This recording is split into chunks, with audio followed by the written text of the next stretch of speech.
Oui, c'est dans les champs. Voilà. Il est mettre.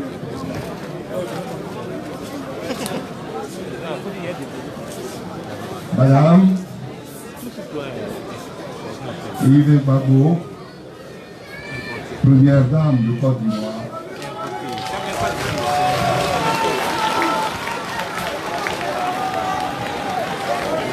Il restera toujours pour les enfants dignes de Côte d'Ivoire la seule et unique première dame.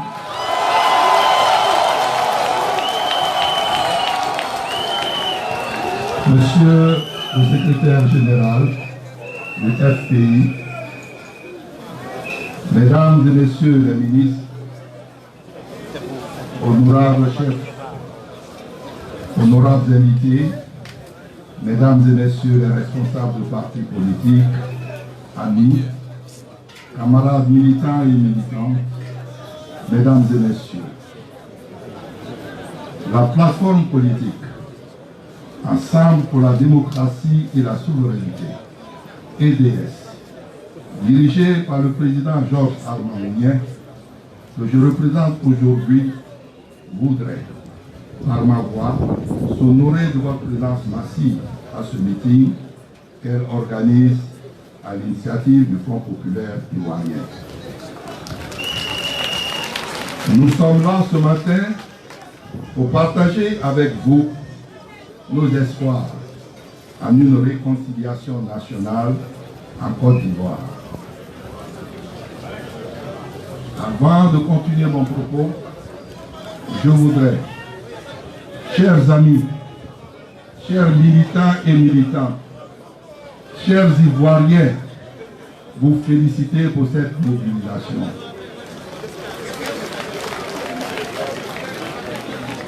Quelqu'un disait que les morts ne sont pas morts.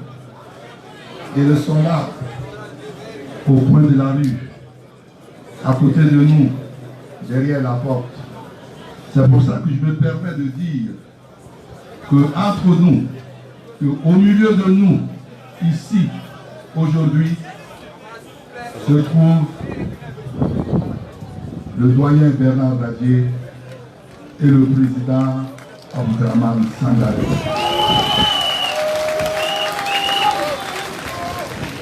Ils se réjouissent parce qu'ils sont là et ils nous voient. Ils se réjouissent de cette mobilisation et ils sont fiers parce qu'ils se disent nous avons atteint notre but. Le peuple ivoirien a compris que la souveraineté et la dignité est quelque chose qui ne peut pas négocier. Et le président Laurent Gbagbo a toujours dit « Je ne négocierai jamais ma souveraineté ». Je vous remercie. Mesdames et messieurs,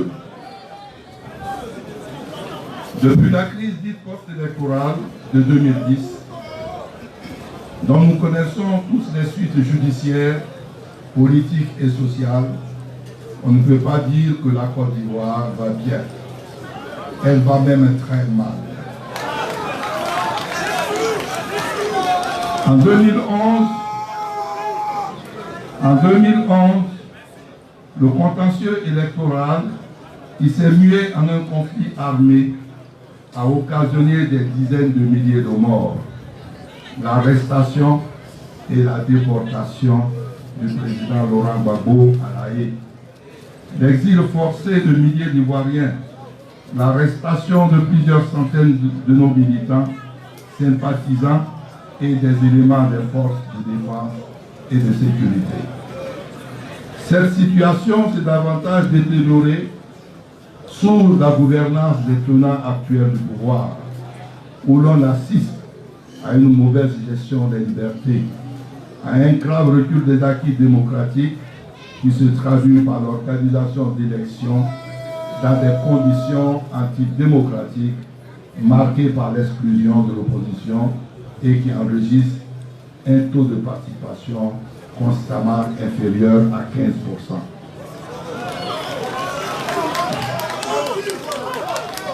Et enfin, à une interférence de l'exécutif dans la vie des partis politiques, aux seules fins de les diviser et de se créer officiellement sa propre opposition contrôlée. À ce propos, d'ailleurs, le FPI, que le président de EDS appelle affectueusement la colonne vertébrale de l'EDS, a réussi avec brio, du reste, à déjouer ce plan machiavélique. Au plan social, les Ivoiriens vivent dans un environnement d'insécurité caractérisé par des agressions répétées et qui sont le fait d'enfants de la rue appelés microbes. Dans le jargon ivoirien, ou selon le pouvoir, enfants en conflit avec la loi, manifestement toléré par le régime. C'est le lieu de noter que contrairement à la propagande, les ex-rebelles n'ont jamais désarmé et les armes circulent en provision, de manière incontrôlée sur toute l'étendue du territoire. Ils se sont subséquemment, pour la plupart de ces anciens rebelles, reconvertis en coupeurs de route dans les campagnes qui causent des préjudices énormes aux populations.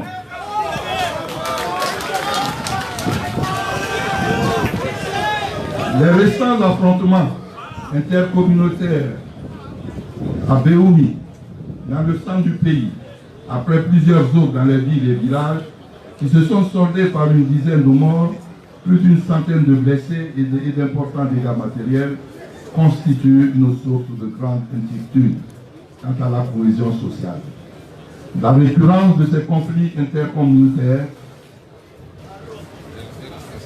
fortement alimentés par la politique de préférence ethnique, dite rattrapage ethnique, et érigés en critères de nomination ou d'ascension sociale, achève de convaincre non seulement de la profondeur de la fracture sociale, mais surtout du manque de volonté politique pour la réconciliation nationale, vraie, et qui risque, si l'on y prend garde, et de façon imminente, de conduire notre pays à une situation sociale potentiellement explosive.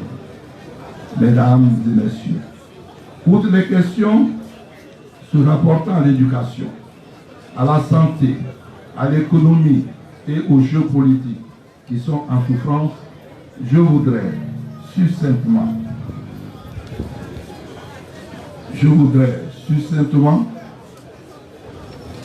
évoquer avec vous la mauvaise gestion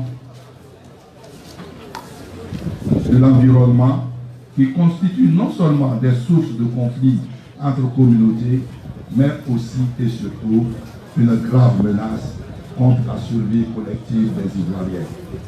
En effet, la préservation de notre écosystème est devenue aujourd'hui une préoccupation majeure, mais elle est très peu pour les tenants actuels du pouvoir. Tant les réserves forestières, destinées à prévenir la désertification, à sauvegarder l'équilibre écologique et à protéger la faune et la flore, ont été impunément détruites à plus de 75% depuis 2011. À cela s'ajoute malheureusement le phénomène d'orpaillage clandestin, entretenu par les tenants du pouvoir, qui défigure profondément le peu qui reste du couvert végétal, mais surtout des milliers d'hectares de plantations, des rivières et des nappes phréatiques à l'intérieur du pays.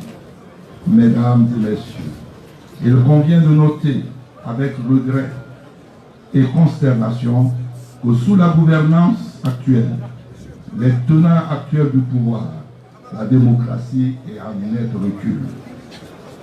La liberté d'opinion et de manifestation, l'exercice effectif du multipartisme, l'organisation d'élections libres et crédibles par une commission électorale véritablement indépendante et profondément réformée, la sécurisation des opérations électorales sont aujourd'hui remises en cause.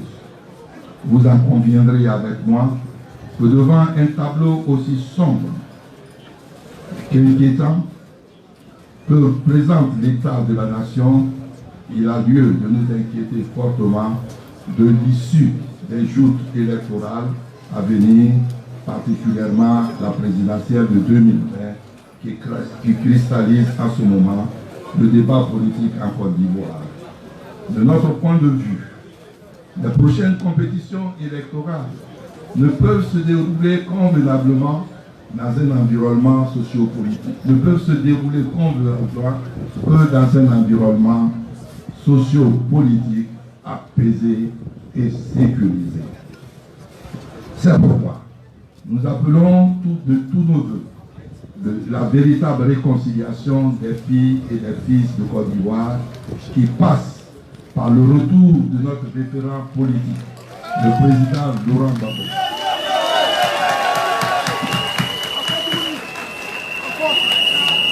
Le retour sécurisé de tous les exilés et la libération de tous les prisonniers politiques et militaires.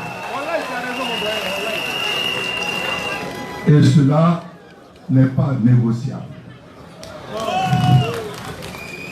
Je sais pouvoir compter sur le patriotisme des tenants actuels du pouvoir pour aider les Ivoiriens à prévenir tout dérapage lié aux élections à l'horizon 2020. Mesdames et messieurs, je voudrais vous réitérer les sincères remerciements de notre plateforme politique pour l'honneur que vous lui faites en vous associant à ce meeting qui se déroule sur la mythique place CP1 de Yopougon de Gbagbo.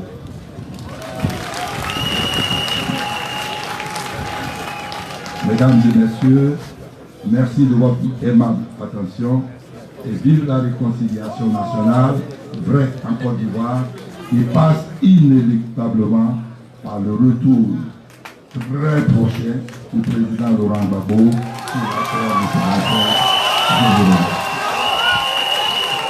Merci, Brian.